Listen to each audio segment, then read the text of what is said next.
Buongiorno and welcome to the Marrow Thinking podcast, or MWOT for short, hosted by me, Lee Greeno, here live from the Man Cave every week. Hope you're all doing well. It snowed the other day. Did you see the snow? Oh, I do love the snow. I don't like actually when you're covered in mud, but actually when it initially drops, ran outside, get the kids a bit of a battering snowball fight. It was quite fun. And then I realised that I had major frostbite in my fingers and had to run back in because I wasn't wearing any gloves or anything. But good fun. Just takes your mind off things for a little bit of time, shall we say. But I hope you're all doing well out there. It's important to stay positive. As I always say on this podcast, I know we're all going through it. Mental health, everybody is struggling. If you say you're not, you're a bloody liar. But there's light at the end of the tunnel, and we all must stay positive. And the big thing is, if you are struggling, make sure you talk to someone, because that is definitely the way to go. Now, the podcast is streamed on all the usual platforms, and if you listen via Apple Podcasts, please leave a 5-star rating on there, because it makes a huge difference. We're also on Spotify, Google Podcasts. The chat is also on YouTube as well. If you put More Way Thinking Podcast in any of those, YouTube or the Apple Podcasts or Spotify, then my pretty little face comes up and my little image of the cow with his tongue sticking out will be there. And that's me. I made sure I couldn't be mixed up with any other similar podcasts that are not as good quality. Now, also take a look at previous podcasts if you haven't had a chance, because there are some amazing ones. Last week I was speaking to Mark Edwards. He deals with mergers and acquisitions for millions of pounds. Really interesting character in his life journey. And then the week before that, we had Giles Alderson on from the Filmmakers podcast. Another completely, this is a filmmaker, a director, completely different to Mark, but all about his journey and what he's been up to. And again, extraordinary. So make sure you look back on them, because there's some crackers. Now, more I think is all about us, amazing human beings that all have a story to tell. Those stories can vary massively. But with the guests I'll be interviewing, you'll always be able to take a little bit of advice or insight into how extraordinary we can all be. Remember, there's only 4 rules. 1, no bullshitting. 2, no judging. 3, no negativity. And 4, have fun. Now, today I'm talking to the brilliant Dan Anderson. Dan's story is just unbelievable. Dan got diagnosed with a rare form of cancer, and he's had to deal with this all through lockdown. He got COVID as well, and he's just such a honest and positive person. And when you listen to him talking, he's just got such a great outlook. And like I say, he talks about the situation so frank, and he really is an inspiration to me, and no doubt when you listen to you as well. So take it all on board, because like I said earlier, we're all struggling, and then you hear about Dan's journey, and it puts everything into perspective. So I hope you really enjoy this podcast. I love speaking to him. This is me speaking to Dan. Oh, I'm a bit out of breath now. Welcome to My Way of Thinking, and we have an amazing guest on today. It is the one and only Mr. Dan Anderson. Morning, Dan. Good morning. How you doing? You okay? I'm all right. I'm out of breath because I've just had to go out and shoo the dogs in home, because they tend to come out. You said shoo, not shoot. Yeah. I was going to say kick them up the arse, but I wouldn't do that. I am a massive animal lover. So how are you this morning? All right? Yeah, I'm very good in this kind of crazy world at the moment, but yeah, I'm doing okay. Good. Well, look, you're going to have a great time today. Trust me, everyone always does. Now, before we start our chat, because we've got lots to talk about, I always like to start with a couple of funny news stories. I read the news and I hate myself because I'm quite obsessed by the news. I like to know what's going on. So I always read a couple of funny stories after in the morning, just to see, what's happening in the world, the funny side of things. Two stories caught my eye this morning, which made me howl.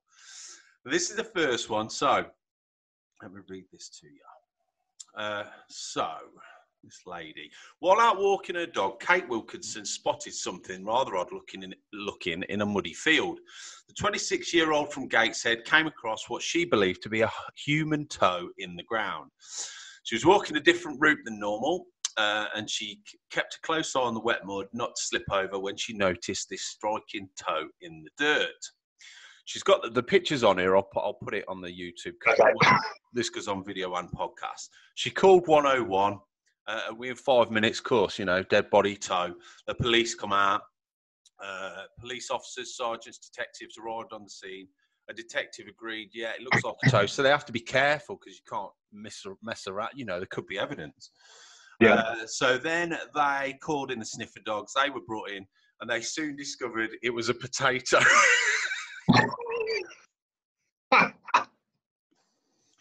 Very good. Speaking about the ordeal, Katie said, while walking, I saw something sticking out of the ground. I bent down a bit close to take a photo. Now, the photo, it looks just like a toe, honest to God. She said, I couldn't stop thinking about it. It was just going around in my head. I got home, phoned the police, and everyone was going, oh, my God, what's happening? Loads of police turned up, helicopters, the lot. She felt like I couldn't breathe. And during the search, more and more people kept arriving. It's like a comedy, isn't it? Every time a new group of people arrived, I showed them the picture. 2 hours of searching. This is at night. Yeah. I felt sheer panic and fear. There were 2 dogs. The dogs were sent into the field. Within 45 minutes, they found out that it was a potato. Now, I guess we've got to ask the question, was it a King Edward's or a Maris Piper? I ain't got a clue, but it looks just like a toe. It was, it's funny. Officers attended the scene, but it transpired it was just a potato. We're satisfied that the report was made in good faith and would always encourage anyone to see anything suspicious to phone 101. I bet the police are thinking, wow, that cost us $20. Brilliant. So, yeah, I'll put a photo of that. Now, that's quite light-hearted. This one is you've got to sort of check yourself for this one. So, this is the second one. This is crazy. A bodybuilder, right, married his beloved sex doll after a whirlwind romance during lockdown. I mean, that's lockdown relationships for you. They are. I know it does funny things to people, but Christ. So, Yuri Tolko said his I-do's alongside sex doll Margot, who was dressed in a flowing white gown, clutching a bunch of flowers. While Yuri looked every bit the perfect groom, the couple went on to share their first romantic kiss. Now, there's a picture of this. I'll put it on. This is just crazy. The couple got engaged in December. Okay. He said their relationship fully blossomed in lockdown. Describing himself as a sex manic on Instagram. He shared images of the couple's romantic lifestyle, cozying up to her in the bath, and another one snuggling in bed. There's some of these pictures on here are sick, mate. Okay. Not sick as in deviant sick, just it's a man with a ball. Your partner surely deserves the best, but they have to. But finally, we got married. He said he met her at a nightclub. He said, coronavirus. I know, this is crazy. Coronavirus delayed. Alone or with mates? There's a picture, mate. There's a pit. This guy's got serious issues. Coronavirus delayed the original wedding in March before a second one was planned. It was Kazakhstan. And this is the best bit. In Kazakhstan, the wedding would be legal as long as both parties were considered consenting males and females. Nori also previously revealed how he decided to book Margot in for plastic surgery earlier this year. Oh, man. Mate, what a crazy world. This man needs to look at himself in the mirror. I mean, one thing I say about the podcast is don't judge. I'm not judging him, but really, surely he needs to speak to a human being and say, does this seem right to you? But you got to smile, like I said, mate. lockdown's a crazy thing. So. You got to smile. Yeah. Anyway, Dan, so that sort of cheered me up this morning. So Dan, all about you now. Obviously, you contacted me. We got contact through social media. And Yeah. Podcast is all about people's journeys and what they've been up to and things like that. And so, obviously, you've got a lot to tell us. But first of all, tell us a bit about growing up. Where are you from, Dan? Yeah, so I'm from Gravesend in Kent. So I was kind of born here. Obviously I've moved around kind of different parts of the UK, but effectively I'm still here kind of now. So I'm in Kent. Yeah. And what was growing up like? Yeah, I mean, growing up for me, I mean, I was quite fortunate to grow up kind of through the kind of 90s kind of rave scene. Yeah. So you know, and the whole kind of Oasis indie kind of era and everything. So for me, I mean, music's always been a massive part of my kind of life. So I was really fortunate to grow up kind of through that and enjoy it, and you know, DJ and kind of like work for different kind of music magazines and kind of stuff. So yeah, the 90s was a great time, to be fair. So yeah, I would guess we are of similar vintage. I know what you mean. I mean, sometimes I'll speak to my son and I think, you know, I don't know if I would want to be young again. I grew up through the 80s and 90s and the music was just, you know, it just seemed a lot. You listen to some of the stuff now, it's like some of the stuff he puts on. Like, what a load of shit that is. Yeah, I don't even know if they are, to be fair. So yeah, but maybe that's just us being old bastards. But we are, yeah, to be fair, old and miserable. So music was the biggie for you then when you went to school. Did you go college, uni, or anything like that? No, I just kind of went to school, but kind of during school, kind of played the drums and everything. And music was a really kind of big, kind of key kind of thing for me. That was my passion. I did okay at school, but music was really kind of something that I kind of pushed myself kind of forward with. And you know, and I'm still involved in kind of doing kind of music things now, be that kind of DJing, putting on events and kind of stuff. So yeah, that's still a big kind of part of my life now. Is that your main income? Is that what you do for a living?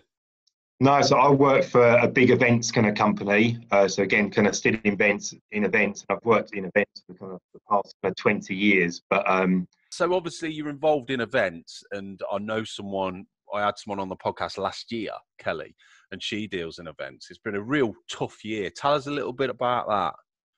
Yeah, so it's a real difficult time for all of us at the moment in events, because, you know, at the moment the government hasn't really given us a kind of go live kind of date. Yeah. You know, we're all kind of urging, you know, and wanting to kind of to get out and kind of go to these events, be that kind of festivals, concerts, football matches, exhibitions, conferences, you know.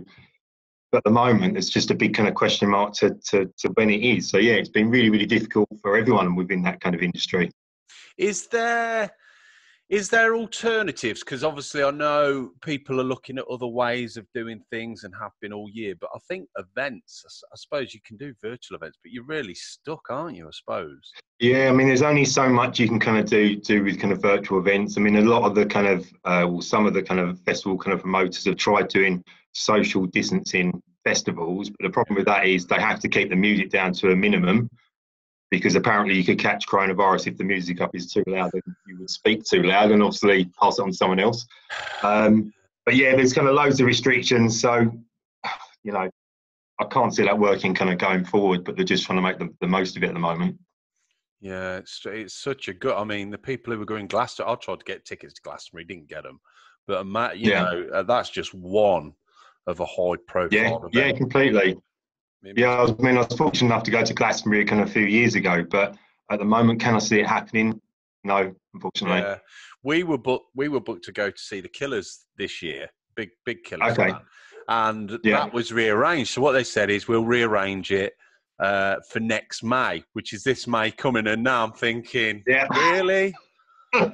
You know, it's crazy. So how have you kept yourself busy then? Have you got stuff to do behind the scenes or prepping for stuff? Yeah, I mean, there's a lot of stuff to kind of be doing kind of behind the scenes, just to kind of keep us going really, and just wait until we just get this kind of go live date. And you know, as soon as we do get that go live date, you know, there's a lot of planning involved and everything. But yeah, we've just tried just to kind of keep going.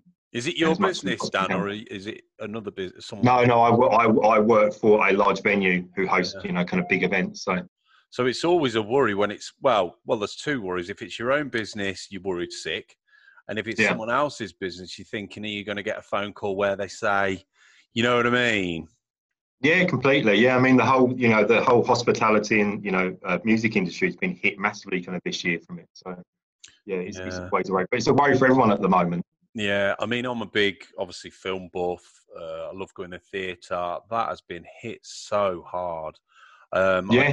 I do a radio show all about film, and it was got to sort of August, and I just said to the radio director, I said, look, I'm going to have to take a sabbatical because I'm running out of stuff to say because Yeah. it's just dried up completely.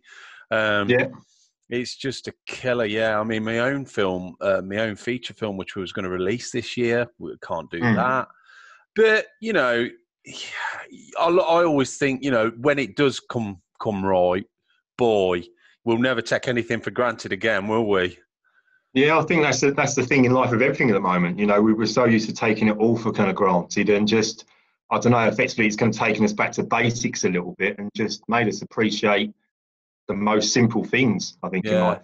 I think with events, the biggest thing for me is understanding when you're standing in the middle of thousands of people. Now it's like a totally different, you think. Yeah, you're on a table of 6, can't hear the music, away from everyone else. Yeah, and when you think I've been to concerts for God, years ago, Bon Jovi, Billy Idol, just jam-packed in the middle of all them people. And Yeah. you think, God, what a crazy world. So okay, so this year, obviously, you've got your events coming up. And is this when, obviously, tell us a little bit about your diagnosis and what happened. Yeah, so what happened so if we take ourselves back to kind of June 2019, June kind of 2019, I was kind of fairly kind of healthy and everything was going kind of good in life. But then I started suffering a few kind of pains in my kind of chest, and I thought, okay, well, this is a bit kind of strange. What's happening here? I was going to the gym a lot, and I started getting tested for kind of different various kind of things. And I think for between kind of June, July, and August of kind of 2019, I had kind of certain kind of different scans, MRI scans, PET CT scans. And it kind of turned out what they were testing for originally was bone cancer. Right. Because what they actually identified, there was a fracture in my rib that had appeared from nowhere. And that's what they were concerned of. So they actually ended up doing a biopsy of my ribs, which was extremely painful, as you can imagine. Because yeah. they're actually taking samples of the fractured rib. They are going through your chest down into your kind of rib. Oh God! And yeah, it's horrendous. And madly, I then get the call kind of 2 weeks later and say, right, we've ruled out bone cancer. Yeah. And I'm thinking, well, this is fantastic. This is kind of brilliant news. They then said we wanted to check you for a few other things. So I was like, okay. So then I had to go for what they call a bone marrow biopsy. Yeah. You take a sample, obviously your bone marrow, and again, it's another insertion, taking kind of samples from your kind of spine effectively. And I had to ask the question, what are you testing for now? Because, a couple of weeks ago you told me, cancer free, there is no cancer. Bone cancer's out the question. They said we're checking for myeloma. And I'd never heard of myeloma before. Yeah. And myeloma is a blood cancer. Right. So this was back in October 2019. And I had the bone marrow biopsy, got called into my kind of local hospital, and got diagnosed with multiple myeloma, and that was back in October 2019. Jesus. How did that, I mean, when they first, because you got a chest pain, you got the doctors, how did you feel when they first started saying, look, this could be something serious? It was strange because, when they told me they were checking for bone cancer, automatically I went into panic mode. I thought, I was really worried about it, really kind of concerned. And when they told me it wasn't it, and I was like, okay.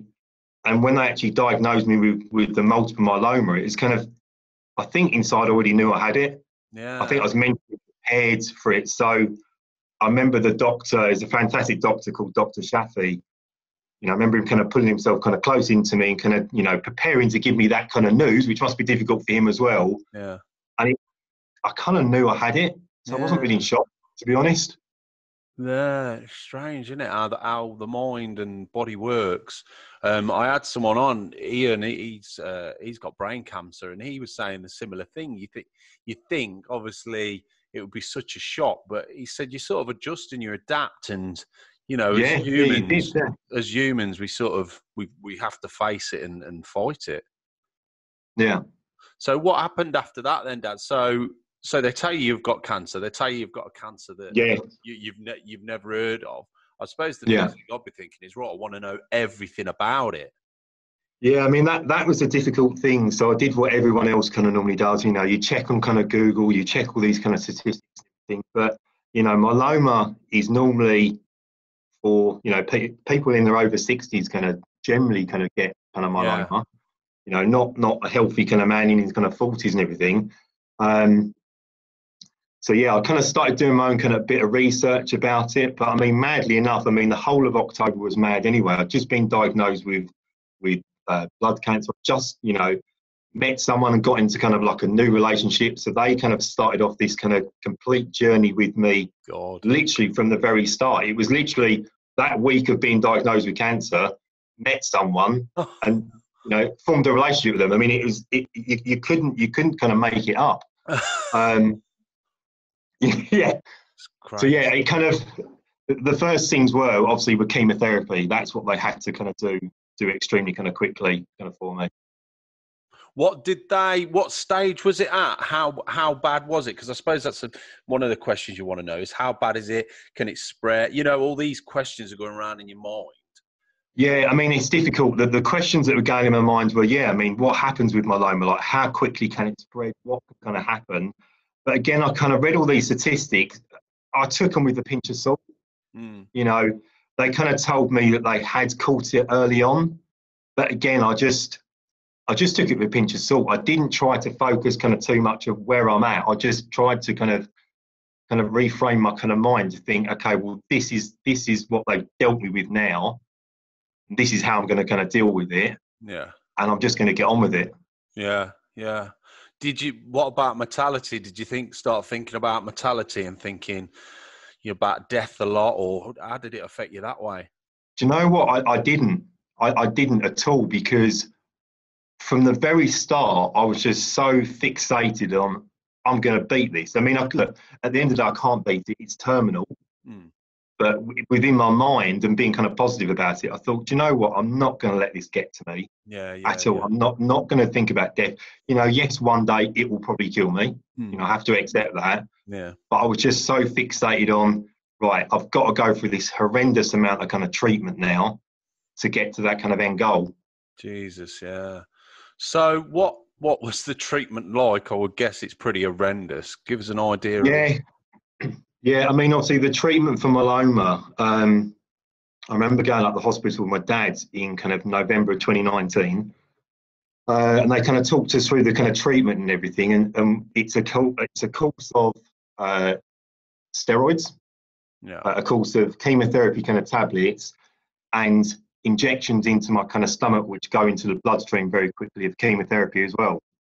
So what they kind of told me was you can have to have 6 cycles of this to be able to bring it down to a manageable kind of level. And what happened in November and December, obviously in 2019, I actually ended up having 2. I got through 2 kind of cycles of chemotherapy with having pneumonia in the middle as well, which I got admitted into hospital, which was horrendous on all levels. So yeah, I mean, the treatment was crazy because we kind of got home from the hospital and they presented us with all these kind of tablets. And I think in the space of about 24 hours, I'd had to take something like 40 tablets in me. Jeez. Through chemotherapy, through kind of steroids. And that, a lot of people kind of talk about chemotherapy and chemo brain. I mean, yeah, we really saw, the impact of when people do talk about kind of chemo brain. Yeah. And I always explained it to people is if you're looking out a kind of clear window, but outside is very foggy, it's dark sky, you can't see the end of that field, that's what chemo brain's like. And when that chemo's out of your system, you can see to the end of that field. It's a clear blue sky. The blades of grass are really green, and you can really focus and see clearly. But during chemotherapy, yeah, you can't focus on much, to be honest. Crazy, isn't it? It's funny how the body adapts, though, isn't it? Like, it's sort of almost like, you know, stiff upper lip. It's like, right, let's do this. Let's fight this. Did you find Yeah. that? Have you always been like that, or is it something that sort of? Do you know what? I think it really brought it out of me. I didn't think I was that much of a fighter until I got kind of dealt this. And again, you know, being in at the start of a kind of new relationship with someone, you know, it's incredibly difficult for them to kind of see someone not at their true best self. You know, you're getting all these chemicals kind of put through inside you, and you know, it's the emotions, it's the foggy head, it's the fatigue, all these kind of things that are so new to me. But you know, for someone else to be able to kind of see that as well, yeah, it was incredibly kind of difficult for them. But yeah, they were kind of by my side a lot. So Wow, yeah, that's crazy, isn't it? And yeah. so what about the staff and the doctors? Because, you know, they've had a hell of a job, obviously, through coronavirus. And I guess while you're getting your treatment, then it all kicks off with coronavirus. How was Yeah, the staff, the doctors? What was that like? I mean, you know, if you again, you couldn't make up the time scale of my life over the kind of last 12 months, because, you know, yes, I had that chemotherapy in the November and December. I then had January 2020 off of no medication because I'd responded so well to the chemotherapy. What they then had to then do in kind of February was then harvest my cells, which is like some big science experiment where you're hooked up to a machine. Yeah. Effectively, they have to collect, you know, millions and millions of cells out of your body. So you've got a line going in and a line going out. The line going in is your blood going back in. The line going out is your blood going out. They collect it in a machine. They split your cells and your plasma cells, and you're hooked up to this for a couple of days. I mean, it's just, yeah, it's mad. It's mad that they can then harvest them cells from myeloma. They then freeze those kind of cells, add different chemicals into them, ready to be able to then give me the stem cell transplant. But yeah, you know, talking about kind of coronavirus, that happened in February. We then went into this crazy coronavirus lockdown mode in March, and my transplant actually got cancelled in April. You know, it's all meant to go ahead, but the staff were too busy, the hospitals were overrun, everywhere was panicking, so they had to kind of stop it. I suppose it can if you take it in too much, it can, you know, be too much to take in, I suppose, at times. I suppose you've got to sort of, you know what I mean, sort of have blinkers and think, you know, I'm going to fight this and crack on. Because if you think about everything that's going on, you just end up in a corner in a ball somewhere. Yeah, I think we really had to go through like the whole, you know, staged approach to kind of life. You know, we didn't want to just tackle it all in kind of one go. Yeah. You know, yes, I couldn't have the transplant in April. Maybe that's a good thing. You know, the hospitals were overrun with patients going in, picking up kind of coronavirus. So yeah, maybe it was just not my time to kind of have it done. Obviously back in kind of April. Yeah, that's mad. That was, and then so the doctors and nurses, how were they through your treatment? Yeah, I mean, I went into, so the transplant then got pushed back to June of last year. Yeah. And I had to go into kind of King's Hospital for it. And, you know, yes, I was in an isolation room in there for 4 weeks by myself. I couldn't have any kind of visitors, couldn't see anyone. It had its own separate kind of airflow system kind of going through the room. But the staff at King's Hospital were absolutely second to none in terms of being fantastic. I mean, I couldn't have asked for a kind of better team around me, because, you know, going into kind of hospital alone, you know, not having your kind of support, your kind of friends around you, it was really, really difficult, you know, not to see them loved ones face to face for that kind of that support you kind of needed. And yeah, the treatment all kind of started, or the transplant, sorry, kind of started early June. And what that basically meant was going into hospital, having a really, really strong dosage of a chemotherapy put in me to literally kill every single cell in my body, be that my blood cells, body mass, everything, hair follicles, everything would die within me for them to then put these cells back in me that they'd harvest back in kind of February on top of the dying ones to get everything to drop down to kind of zero, and then for my immune system then to start gradually kind of building up. But yeah, I mean, it was horrendous, but I was thankful that I had such good staff within the hospital. Yeah. And loved ones to kind of fall onto as well, really. So the thing is, and I know we do this clap for carers and things like that, but they are pretty special people, these doctors and nurses, aren't they? They're incredible. They can make you just feel, hospital has got to be the worst place to be. And they work long shifts, but they make you feel so well, as best they can. Yeah. They were really switched on to kind of, when I had some really kind of dark moments, yes, I had, Stacey, kind of to kind of like fall on, and my friends, my family, my children, everything, but they really do kind of pick up on when you're going for those kind of dark moments, they will do everything they possibly can, from being in their care to kind of help. Yeah. And so obviously you were fit before this. So yeah. were you a runner or what, just gym or? Yeah, I mean, I'm really fortunate that I've got a best friend that owns a gym as well. So kind of I was trying to, it's very difficult balance before having the stem cell transfer. With this kind of fractured rib, I was trying to lead a bit of a kind of healthy kind of lifestyle, just training in the gym constantly. Obviously, the gyms get closed kind of before obviously kind of the transplant happens. So I just focused on walking, healthy eating. That's all I was trying to do. But once the transplant had kind of happened, and during the kind of transplant, obviously, yes, I lost all my hair. I think I dropped about a stone in kind of body weight in about a week. For one of the weeks of kind of being in hospital, bearing in mind I was there in 4 weeks. But kind of coming out, they kind of said to me, your recovery is going to be 3 months, and you're probably going to be bedridden for kind of 3 months. Oh. Within 5 weeks, I knew a guy called Nick Warren who trained at our kind of gym and everything, and he's a coach. So within 5 weeks, I'd started working with him.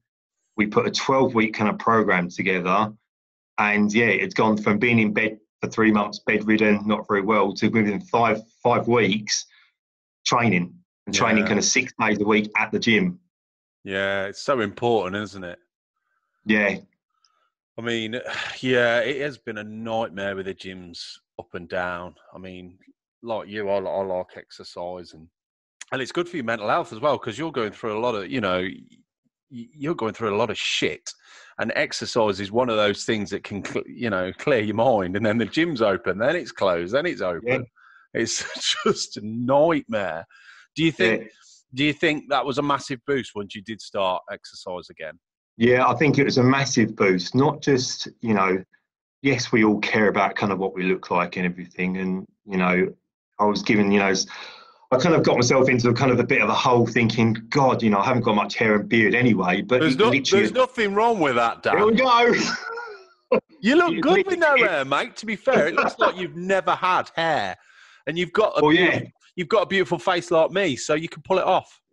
Thank you very much. Yeah, I mean, it kind of, where it all went, eyebrows, the beard. Oh, yeah. Eyebrows. It just all kind of disappeared. And I think, kind of getting to your point about the kind of the gym and the whole kind of mental side of it is that, yes, I wanted to kind of build myself up again, get kind of stronger, look kind of normal again. But you know what? It was more the gym that I needed for the whole mental aspects of it. Definitely. It really did boost me mentally. And it was something to give me that kind of focus on, not to just going to sit in bed, hope I'm going to get better real soon. It was really just focus on getting to that kind of gym, being positive, getting my kind of strength back. Yeah, that was a really big goal of mine. Yeah, it's funny. I mean, my lad, he's getting into the gym now, and he says, "Oh, I can't see any gains." And obviously, I've been doing it all my life. And I said to him, "It's not about that. Don't look at it that way. It's all about in here, how it makes you feel in here, because." you know what it's like. It takes so long for your body to change. And if it doesn't, you feel let down. Don't think of it that way. And people come on here and we talk about mental health and we talk about exercise. And I always worry these people that don't exercise, think, oh, they think of a gym or running. I said, it can just be walking. Just get your Exactly. heart rate pumping. It makes such a huge difference. It's not about having a six pack. Yeah.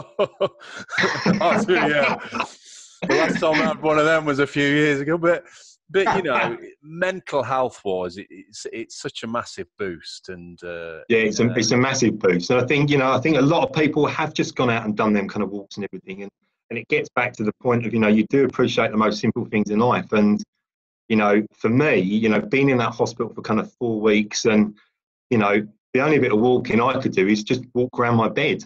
That was it. So I had this fixation of getting out, feeling that fresh air, looking up at that sun, and going out for that kind of walk and just appreciating it. Yeah, definitely. And I think that's what coronavirus, sometimes I think, was coronavirus meant to be, it's almost like God saying, come on, we need to have a bit of a break here because we're rushing around in the world and everyone's missing everything. Because like you say, you appreciate so much more. I mean, I did before anyway, but even, just little things like walking through the park and things like that. Not everyone appreciates that. And especially for the younger generation as well, I would say, where it's all Instagram and all that kind of thing. I think it's definitely hit them quite hard and made them, hopefully, realise how lucky we all are. Definitely. So where are you now then, Dad? So obviously we're coming into 2021. There's a second, because I guess when the first wave finished and everything was getting back to normal, were you still being treated then? No. So what kind of happened was, so middle of the kind of year, stem cell transplant, which basically then meant no more kind of chemotherapy.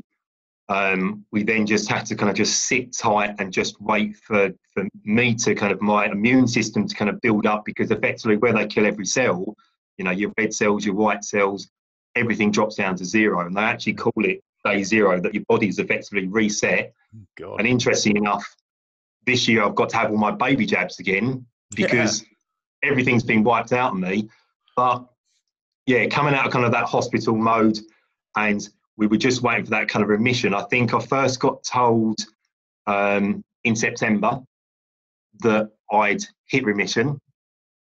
So therefore, my blood levels and the paraprotein in my kind of body they couldn't trace it. It was still there, but they couldn't trace it. And my levels had dropped back down to a normal level. That was in September. Madly enough, we then actually got coronavirus in November. And for me, it was mad because all the doctors, everyone was stressing that, you've got an underlying health issue.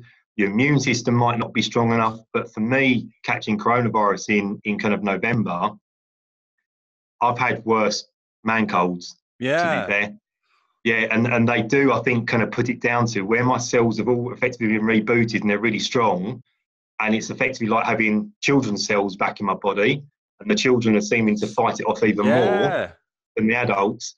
That's why it didn't really affect me kind of too much. I mean, it affected people around me horrendously. I seem to kind of do okay with it. Wow. It's funny, isn't it, how things work out. I mean, touch wood, I don't think I've had it. My daughter was ill and she had a cold and we got tested and things like that. And I think some people react differently to it. But it's it's the cases where we hear how bad it can be. And I think and I've seen how bad it can be, and it is real. It's not pleasant, and it is very contagious as well.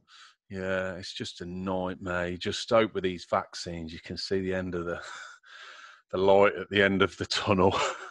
Yeah, we hope so. Yeah.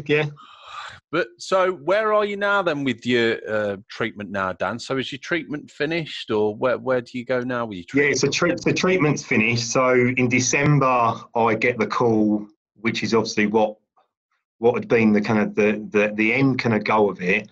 And it was the 6 month kind of call after having the stem cell transplant to confirm that, again, I'm in deep remission. My levels are keeping at such a flat level. They're the same as any other kind of male kind of out there. And the transplant effectively has been a success. I'm not on any chemotherapy now. The whole journey, the difficult part and everything was last year. Yeah. All this medication, the stem cell transplant, coronavirus, lockdown, you couldn't make up how much was kind of chucked at us in kind of 1 year to kind of deal with. And again, it's kind of, I talk about kind of Stacey, my best friend kind of thing, that she was there side by side with every kind of obstacle that we had to kind of go through. And we just did it in a real kind of positive way, really.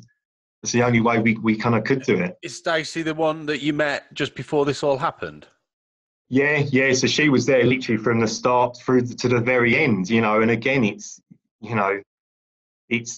I suppose it's difficult being, the person on the receiving end of it as well, because, none of us have got a book of how to kind of deal with this. You've got someone kind of by your side that is experiencing all these kind of crazy things that are happening to you as well. I mean, the chemotherapy and the whole chemo brain, I'd say things I didn't mean. I'd get emotional about something. I couldn't kind of think straight. And it wasn't the real me. So it's got to be challenging for any kind of partner out there, of someone having to go through a similar thing of, just stick with it, because there is light at the end of the kind of tunnel for it all.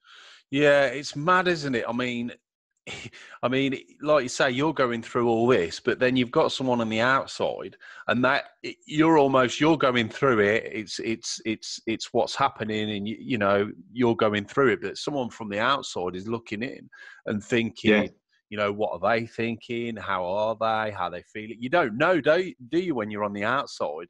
I always make a joke. It was my wife up. I mean, it's totally different. But when we had our first son, there was loads of complications and that.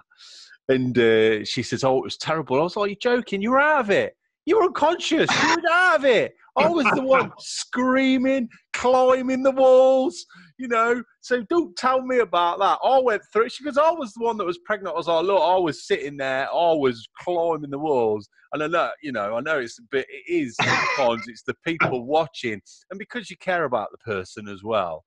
You think, I think that's the main thing, you do kind of care about them. You check in on them kind of daily and everything. And I think as well, from being the person that's receiving that kind of treatment, it's how do you kind of then protect that other person's kind of feelings as well, because they're going to go through it as well, but they might not kind of show it, but they're certainly going to be feeling it inside. And you've always got to be kind of mindful of that as well. Yeah, that's some strong bond you've got there now, though. Yeah, I think,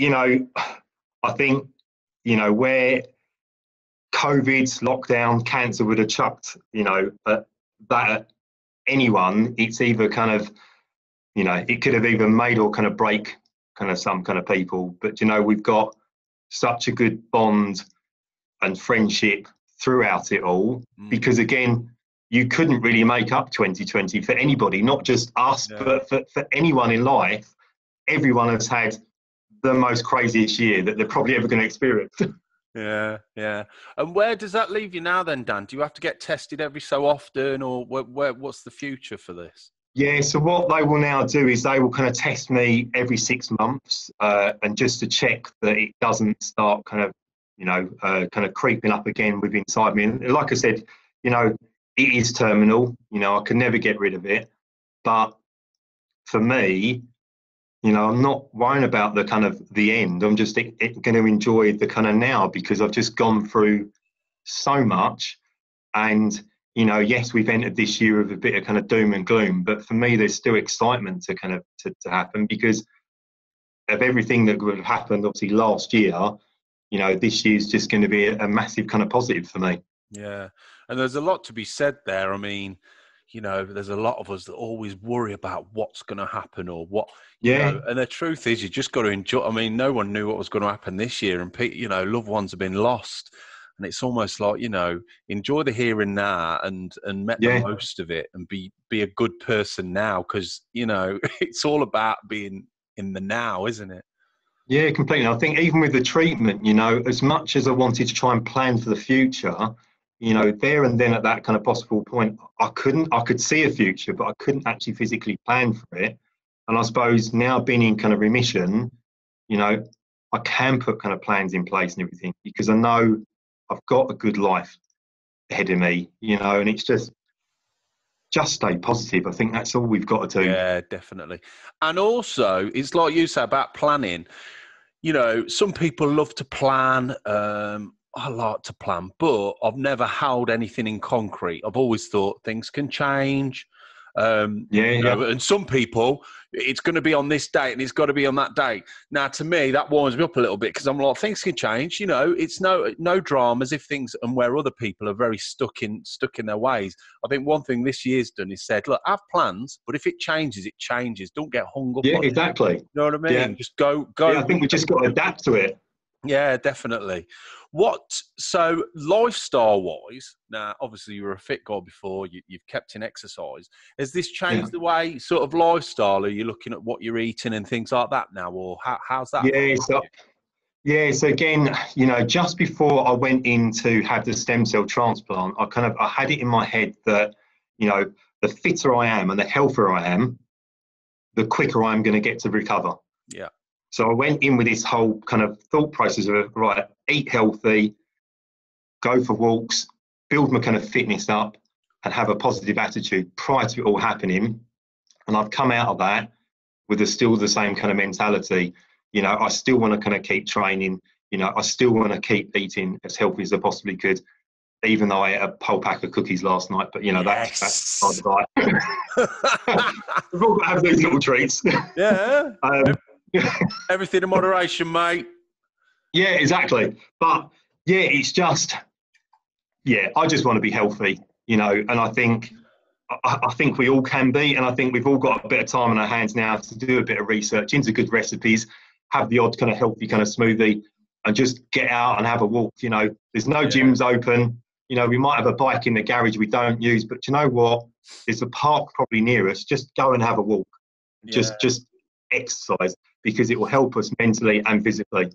Definitely. I mean, I run, and I've been running for 20 years now. I don't run far, you know, and I'll go cross country, and I'll say I've never really enjoyed it. I'm not a runner. I'm not like, oh yeah, let's get out there. But every time when I get back, I feel great. And I always think of that before I start. And it's the same with any exercise. People dread it, but just think, when you finished exercising, no matter what it is, how painful it's going to be, I've never gone for a run and come back feeling awful. So, you know what I mean? And that's the key. It's just getting that mindset of, right. You can do this. Yeah. And I'm just thinking, I'm supposed to go on and run today, but I can't bother. No, I didn't say that. Now, obviously, you contacted me, Dan, and you're quite open about this. What's led to you? You know, you talk quite freely about it, which is great, because it raises awareness. What led to this? Is this something that you just want to talk about, that you know, if you can help people? Where's this come from? Yeah, I mean, so the interesting thing is, so I've got my Instagram kind of page kind of set up and everything. And what I found really, really fascinating and inspiring about it was that I had so many people contact me through it. You know, these are people that I don't know. These are people from other parts of the kind of world that just kind of got in touch, and be that whether they had myeloma, knew someone that had myeloma, or even instances where, you know, I've been contacted from someone in kind of Europe where their parents have had myeloma. And the positive stuff that I've either put up, and, you know, it doesn't have to be a positive quote, but it's more kind of just talking about this whole journey that we kind of went through, and how we've kind of dealt with it, and how we've actually managed to then come out the other end of it, has really just inspired me to, I just want to raise as much awareness as possible, and to give people that hope, and to give that, you know, that kind of that positive mentality of, if I can do this, doesn't matter what life chucks at us, be that cancer, illness, anything in life, you know, we can all do it.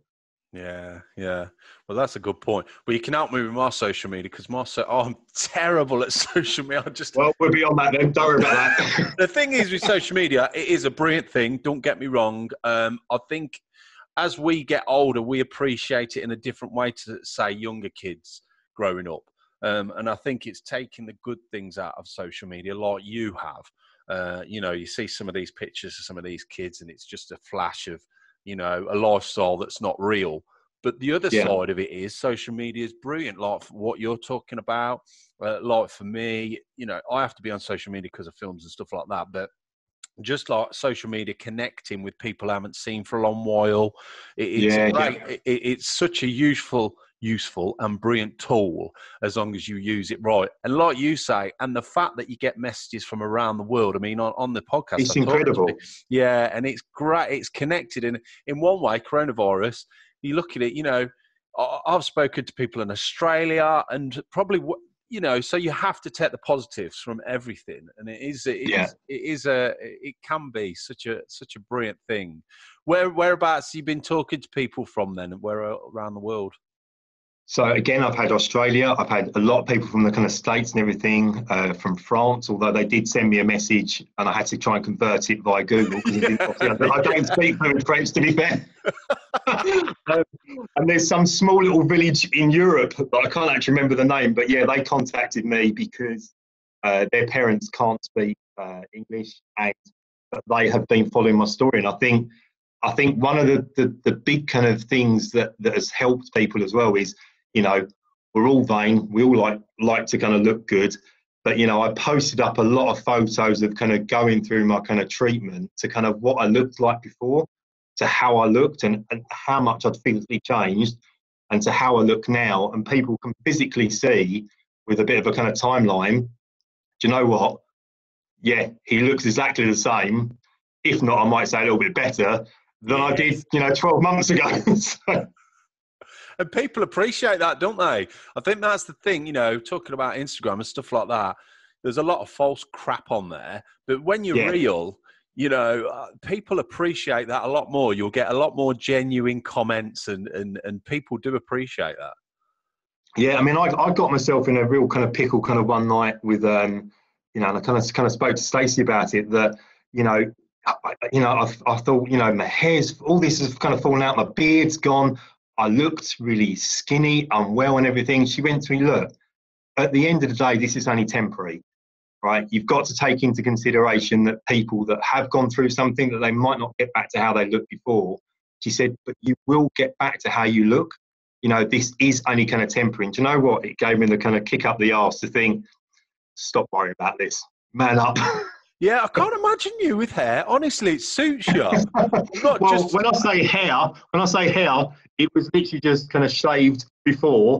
But obviously, with the chemotherapy, it was bald. It was all gone. It was like a baby's kind of bum on the top of my head, basically. I remember when when did I go bald? It was about 25, and my hair started going up here. And I remember I just shaved it off. I just said, "Well, go on, Ollie." Just shaved it off, and it felt quite freeing, and some people are quite vain, and I know some people that start losing their hair and they're trying to keep hold of it, which that's kind of what I was doing before, yeah. But it's quite freeing when you don't have to, I see my lad and his hair's a mess. He's like, oh, I've got to comb my hair. I'm like, well, actually, I don't have to do anything. Yeah, well, you say you don't have to do anything. The mad thing about chemotherapy was waking up in hospital one morning and kind of like looking down, and all the hair had gone. It had just dropped out into who knows where, and I was thinking, this is the start of something there. People pay for that kind of thing. You do know that, Dan. Yeah, completely. Yeah. They pay a lot of money for that. Yeah. It just all kind of disappeared very quickly. Now, where do you see the future then, Dan? What's in your sort of sights? Are you looking to just keep raising awareness on social media, or are you doing something for charity, or are you just going to crack on with life? What's your thoughts for the future? Yes, I mean, the thoughts of the future is obviously, I want to move. That's obviously kind of the main thing. I've got through this kind of whole treatment now. So the first kind of thing I need to do is kind of move. But is that from Kent? Is that from Kent you on about? I'm probably still going to stay around Kent, but not necessarily just in Gravesend. So I am going to just... It's expensive living there, isn't it? Yeah, it can be. Yeah. But I just feel like I just need a bit of a kind of fresh start. It was always the plan just to kind of get a crazy year over and done with, and to kind of move. But Yeah, definitely just continue to kind of raise awareness. You know, I'm in talks with people about maybe putting on an event to kind of raise awareness when we can. Yeah. Continue with my kind of social media and kind of build that up. Try and raise awareness as well for Myeloma UK. I mean, they're a great kind of charity, but like all cancer charities or any charity at the moment, fundraising awareness has been really, really difficult for them. So, you know, I want to try and do as much as I possibly can for them. Interesting enough, we speak about kind of walking a lot on this kind of podcast and everything. A few years back, I did a sponsored 40-mile walk in the Lake District. I mean, that's 40 miles in one day. So that is, I think it's about 11 hours, I think it took us in one day, pretty much non-stop walking. However, we did actually stop for a pint and a pie halfway through, which was great. But yeah, I mean, you know, when the world kind of goes back to normal, the plan is that I want to do that 40-mile walk, and I want to do it for Myeloma UK, because if I can raise awareness via that and raise money for them as well, you know, that will be a good thing. And I think as well, even speaking to my coach, Nick, you know, we've kind of discussed about, you know, Nick played a massive kind of part in me basically rebuilding myself, you know, a huge kind of part. You know, we put together a 12-week program, you know, and on kind of that first session, I remember meeting him over the park. I couldn't do one press up without kind of shaking like a leaf. Yeah. You know, and he has helped me massively physically and mentally. So we've kind of discussed, you know, when you get sent out of hospital, you know, you get given a one-page document about some physiotherapy, you know, wiggle your legs on the end of your bed, and that's how you're going to get your fitness up. Yeah. You know, and I've kind of spoke to Nick about it. There's got to be something out there through me and him to be able to help others, even via Zoom calls, you know, doing something, you know, a kind of social distance kind of aspects and everything that, you know, we can probably help others build up that strength physically and mentally to get them through something really challenging that they're having to go through in their life. Yeah, that's a great idea, that is. Because like you say, some people, you come out of hospital, they give you one little page of physiotherapy with some stupid drawings on. Yeah, that's exactly what it was. Yeah, and that support, I suppose they're so busy thinking of the support they're giving you in hospital and making sure you're well, that when you leave, it's almost, you know, they can only do so much. But that's mean. And I think you leave and it's, you know, you leave that hospital, it's then down to that individual and your loved ones around you and everything to kind of go, right, okay, I've got two choices here. I can either sit on my backside and do nothing and just hope I get better, or physically just push myself as much as you possibly can to get yourself into that mental state. And you get yourself into that best mental state, not just for yourself, but for your loved ones around you, because you want to get through it as quickly as possible. You want to be the best you can possibly be for them, for your kind of children and everything. And that's effectively what I had to do. I had to just be positive and just push myself as much as I could. Yeah, that sounds a great idea, mate. Well, look, if any of the events, if you do the 40-mile walk, shoot me an invite. And if I'm free, of course, hopefully in better times, I'll, you know, and anything I can help, I'll drop all the links on the podcast anyway. So, you know. Yeah, thank you. Anything can help. Now, I always ask my guests for a bit of advice. Now, if people are out there, maybe they're getting some bad news or struggling with health, or, you know, they're in hospital or whatever it is, what bit of advice could you give them, Dan, do you think that would really help? So my advice would be, I've got a few bits of advice. One, what I found that really helped me was writing down how I felt inside. So I documented and I wrote a kind of story and everything, just how I was kind of feeling inside on kind of certain days, because, you know, we all go through something horrific in life. And I just think if you kind of keep it inside and hold it within inside, it doesn't do you any good. Some people haven't got someone to kind of talk to openly about it. So a good way of doing it is actually write it down, and then it actually then helps you share that with kind of other people. And you can actually then look back and reflect and think, do you know what? That was a really difficult time in my life. But at that time, that's how I was thinking. You might think completely kind of differently now to how you was then. Yeah. So I think writing down and sharing is one thing.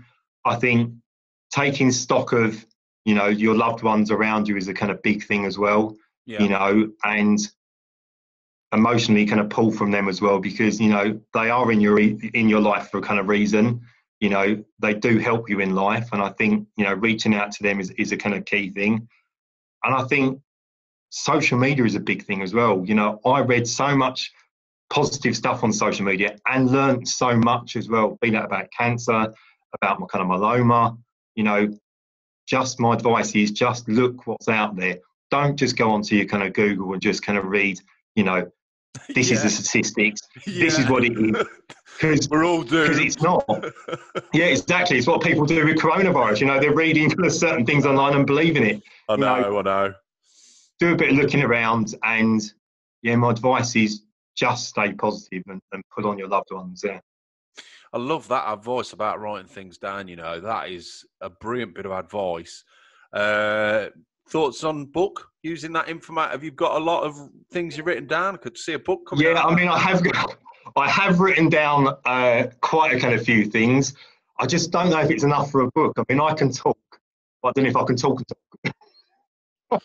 I need to find someone to help me write a book. Yeah, maybe it's something that just needs a bit of time for you to, you know, digest what's gone on and then look back at it. But yeah, I mean, it's interesting you say that, because kind of, you know, prior to us kind of speaking today, you know, I did look back and I just saw, do you know what, the timeline of the last kind of 14, 15 months for me, it's just been relentless and mad, and you just couldn't physically make up. And then you kind of think, well, I'm still here and look what we've achieved. Yeah. And yeah, there is always light at the end of the tunnel. Definitely. Now, I always ask my guests for a favourite. So it can be a book, it can be a film, it can be a food. You can have as many as we want, just as long as it's accessible by everybody. Have you got one? Yeah, so, well, I mean, if we were talking about a film, I mean, obviously I'd start going into kind of Star Wars, but probably people don't really want to be knowing too much about that. But I read a book by a guy called Jay Shetty. And it's called Think Like a Monk. All right. Not heard of that. And it was really, so it's available on Amazon and everything. It's really, really inspirational. It's all about kind of finding your purpose and overcoming kind of negativity and stopping overthinking as well. Yeah, I mean, it's really lucky I got sent a kind of podcast of his, and I kind of read his book, and it's really, really inspiring. I'll have a look at that.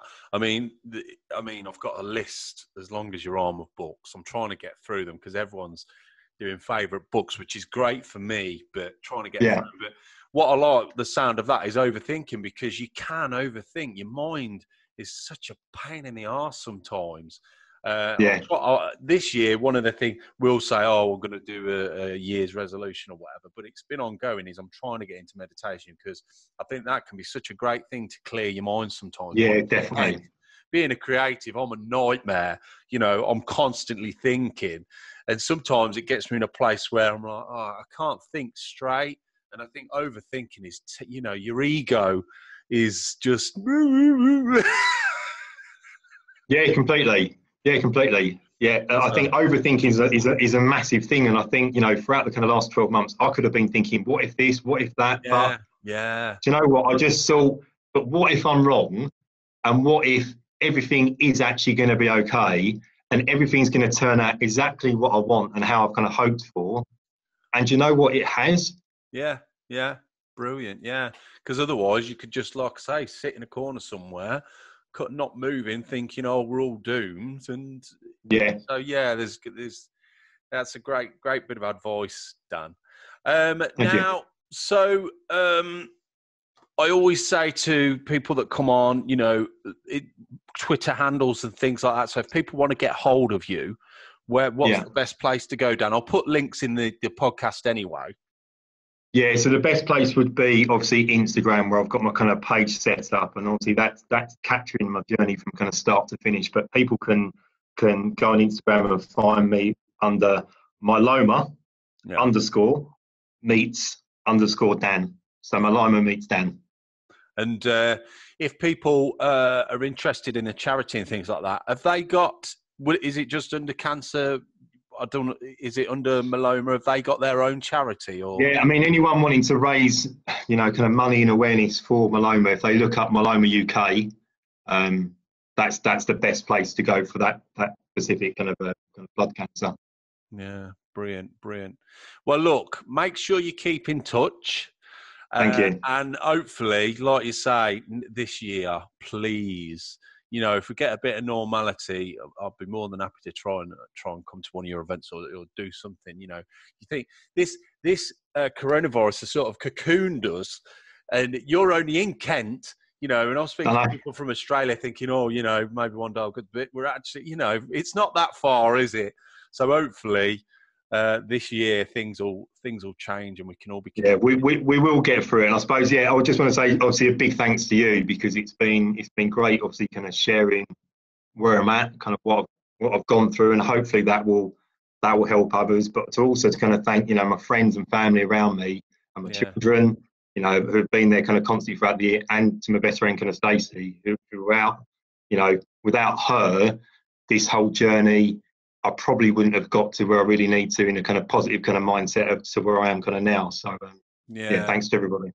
Absolute warriors helping you through it. And the same with you, Dan, Chi's story and come on, it's an absolute pleasure. And to spread the word. So thank you for sharing your story with me, because it means thank you. I appreciate it. A hell of a lot, even though I've had dogs barking, power cuts, joys. The joys. I tell you, if my son plugs in another electrical device in his bedroom, I'll rattle him with it. Let's hope he doesn't blow up the house. Don't joke about things like that. But stay in touch, and obviously come back on the podcast, next year, and next year. This is the start of this year, the end of this year, whenever, and we'll have a catch up. Okay. Thank you. No problem, Dan. Take care. I'll speak to you soon. Take care. All the best. Thank you. Okay, so that's it. Massive thanks again to Dan for joining me today, and also to you for listening. Make sure you follow the podcast, because coming up over the next months, there are some more extraordinary interviews. The podcast will be streaming on the usual platforms, including iTunes and Spotify, so please leave a rating on there and subscribe. To keep up to date with social media, we're on Facebook, which is My Way of Thinking Podcast, Instagram, which is MWOT Podcast, and also Twitter, which is My Way of Thinking, but without a G on the end, a 3 on the end, because Twitter is stupid. I'm only joking. Don't take me down, Twitter. I could have swore I put My Way of Thinking with a G on the end, but they said it was a 3, and that's it. Anyway, there's no sour grapes, honest. Every week I also put the whole conversation on YouTube, which is My Way of Thinking Podcast as well, if you want to see this beautiful face on your screens in full high definition. And finally, if you do want to get in touch or think you may be a great guest, email me. It's mywhatpodcast@aol.com. You may know someone who has a brilliant story. Get in touch. You could be on. Until next time, look after yourself. God bless, and take care.